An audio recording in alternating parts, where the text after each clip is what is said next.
एक व्यापारी व्यापार करने के लिए एक शहर से दूसरे शहर जाता था। बीच में रेगिस्तान का कुछ इलाका पड़ता था। वह आदमी एक निगेटिव सोच वाला इंसान था। हमेशा शिकायत करता रहता था कि मेरे पास ये नहीं है, वो नहीं है, इसकी कमी है, उसकी कमी है। एक दिन वह रेगिस्तान से गुजर रहा था, तभी उसकी पानी की बोतल खाली हो जाती है। उसे बड़ी जोर की प्यास लगती है, लेकिन रेगिस्तान में पानी न मिलने की वजह से उसे बहुत गुस्सा आता है और बोलता है कि कितना खराब जगह है, ना कोई पेड़, ना पानी, रास्ता भी लंबा है, रेगिस्तान पार करना पड़ता है। तभी वह आसमान की तरफ देख करके कहता है, हे भगवान, ये कैसी जगह बना दी है आपने। अगर मेरे पास में बहुत सारा पानी होता, बहुत सारे संसाधन होते, तो इस जगह पर हरियाली कर देता, बहुत सारे पेड़ लगा देता।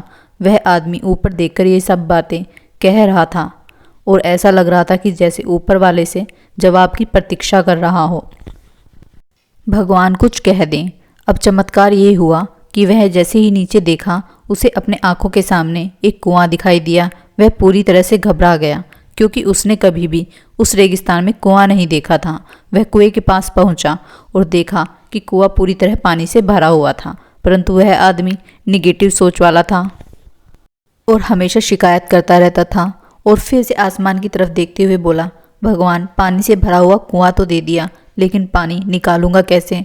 तो इस बार जब वह नीचे देखा तो फिर से चमत्कार हुआ। उसे कुएं के पास रस्सी और बाल्टी दिखाई दी, लेकिन आदमी फिर से ऊपर देखा और बोला, भगवान, अब मैं इस पानी को लेकर कैसे जाऊंगा। तभी उसको एहसास हुआ जैसे उसके पीछे कोई है। उसने पीछे मुड़कर देखा तो एक ऊंट खड़ा हुआ था। वह पूरी तरह से घबरा गया, सोचने लगा कि ये तो सच में होने लग रहा है। मैं बातों बातों में कह तो दिया, अब मुझे यहाँ हरियाली करनी पड़ेगी और पेड़ लगाने की जिम्मेदारी लेनी पड़ेगी। आदमी को पानी से भरा हुआ कुआं मिल गया, बाल्टी और रस्सी मिल गई, पानी को ले जाने के लिए ऊंट भी मिल गया, सब कुछ मिल गया। अब वह आदमी सोच रहा था कि मैं बातों बातों में ये क्या बोल दिया, ये तो गड़बड़ हो गई। अब वह तेजी से दौड़कर भागने लगा।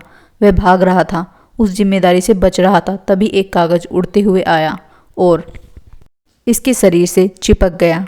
उसने जब उस कागज को देखा तो उस पर लिखा हुआ था कि मैंने तुम्हें पानी दिया, कुआं दिया, रस्सी और बाल्टी दी, पानी को ले जाने के लिए साधन दिया, फिर भी क्यों बचकर भाग रहे हो। उस आदमी को लगा कि मेरे साथ पता नहीं क्या हो रहा है। उसने दौड़ते दौड़ते रेगिस्तान को पार कर लिया, लेकिन उसने रेगिस्तान को हरा भरा नहीं बनाया। यह कहानी हमें सिखाती है कि हम में से बहुत सारे लोग ये कहते हैं कि बड़े स्कूल में पढ़ लिया होता या बड़े कॉलेज में चला गया होता तो ये कर लेता, अगर मेरे पास बहुत सारा पैसा होता तो ये कर लेता, मेरा बॉस मेरा साथ नहीं देता है, नहीं तो मैं पता नहीं क्या कर देता। हम हमेशा शिकायतें ढूंढते रहते हैं। शिकायतें ढूंढना बंद करें और अपनी जिम्मेदारियों को समझें।